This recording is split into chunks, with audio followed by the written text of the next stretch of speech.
Friends, 'big boss' హౌస్‌లో గనుక మనం చూసుకున్నట్టయితే, గౌతమ్ అండ్ నిఖిల్ మధ్య చాలా పెద్ద గొడవ జరిగింది కదా! కానీ ఈరోజు నాగార్జున నిఖిల్‌ని వెనకేసుకురావడం జరిగింది. ఎందుకని? అసలు విషయం ఏంటనేది గనుక చూసుకున్నట్టయితే, గౌతమ్, నిఖిల్ ఇద్దరు కూడా గేమ్ ఆడతారు. ఓకే.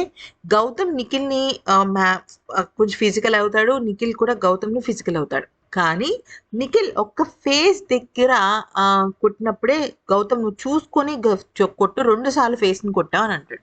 అయితే ఈ క్రమంలో ఒక వీడియోని చూపించి నాగార్జున ఏమంటాడంటే నిఖిల్, నువ్వు చూసావు కదా! నిఖిల్, గౌతమ్ ఇద్దరు కొట్టుకుంటున్న క్రమంలో గౌతమ్ కావాలని కాదు గానీ 2, 3 టైమ్స్ ఫేస్ మీద గట్టిగా సుర్ర్ అని తగులుతుంది. అంటే బాడీ మీద తగలడం వేరు, ఫేస్ మీద తగలడం వేరు. సో, ఆ క్రమంలో నిఖిల్ ఏమంటాడంటే, "ఫేస్ మీద కొట్టకు మచ్చా" అని చెప్పేసి అంటాడు. తర్వాత కొంచెం ఫ్రస్ట్రేట్ అయిపోతాడు. ఎందుకంటే బాడీ మీద తగిలిన దానికన్నా ఫేస్ మీద తగిలిన దానికి ఎక్కువగా పెయిన్ ఉంటుంది. అండ్ కొంచెం భయం గూడా ఉంటుంది. ఏమన్నా గీతలు పడతాయేమో అలా అని. సో, అందుకని నాగార్జున ఏమన్నాడంటే, గౌతమ్ నిఖిల్ ఒక 2 టైమ్స్ చెప్పినప్పుడు కూడా నువ్వు మార్చుకోవాలి కదా! ఎలాగోలాగా. వేరే ఏదైనా స్ట్రాటజీ వాడాలి కదా!